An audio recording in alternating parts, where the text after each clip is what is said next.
Il reste pratiquement 350 mètres à parcourir et Mathieu s'envole. Il a 18 ans, il va peut-être remporter son prix de Cornulier. Il a plusieurs longueurs d'avance. Il va remporter cette compétition. C'était un moment magnifique.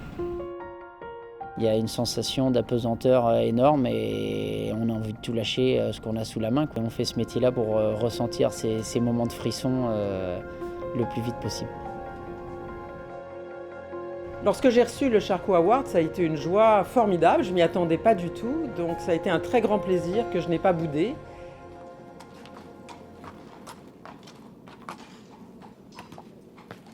Ce qui vous fait lever chaque matin, c'est la passion.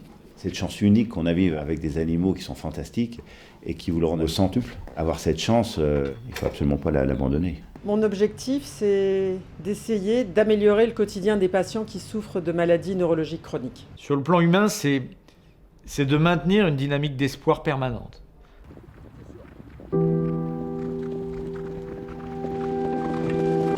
C'est un métier difficile parce qu'on peut travailler du matin au soir et du soir au matin et enfiler les échecs les uns après les autres. On peut perdre le moral. Dans la recherche, il y a des moments de doute. La recherche, c'est quelque chose qui est très long, c'est-à-dire qu'on investit énormément d'efforts sans être certain d'un résultat. Douter, c'est vital pour un chercheur, parce que si on ne doute pas, on ne peut pas penser les choses autrement. Il ne faut pas non plus douter toujours, parce que sans ça, on n'y arrive pas et on n'arrive pas à avancer. Et donc il faut trouver un espèce d'équilibre. Les remises en question, c'est très dur. Mais le jour où on ne le fait plus, on ne progresse plus, on recule. On passe des fois 1 année, 2 années à chercher à mettre en place quelque chose et ça ne fonctionne pas. Et ça peut être des moments très difficiles.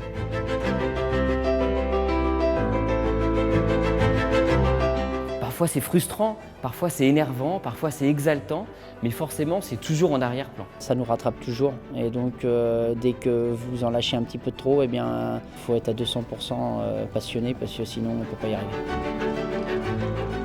Mais il n'y a pas un jour où on se dit « là j'y suis arrivé ». Je ne pense pas que la recherche fonctionne comme ça. Je ne connais pas un objectif qui est facile à atteindre. Et si ça l'était, tout le monde le ferait. Je crois qu'il y a une qualité essentielle quand on fait de la recherche, c'est qu'il faut être optimiste. Il faut être curieux, ouvert, persévérant, patient. Patient. Il faut être têtu.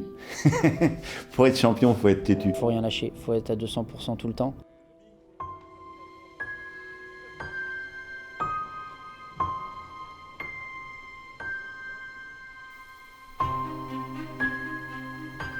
On fait de la recherche toute sa vie, on y pense toujours, c'est quelque chose quand même qui vous habite la recherche et vous êtes engagé, vous investissez à fond pour trouver quelque chose, en tout cas pour faire avancer les choses.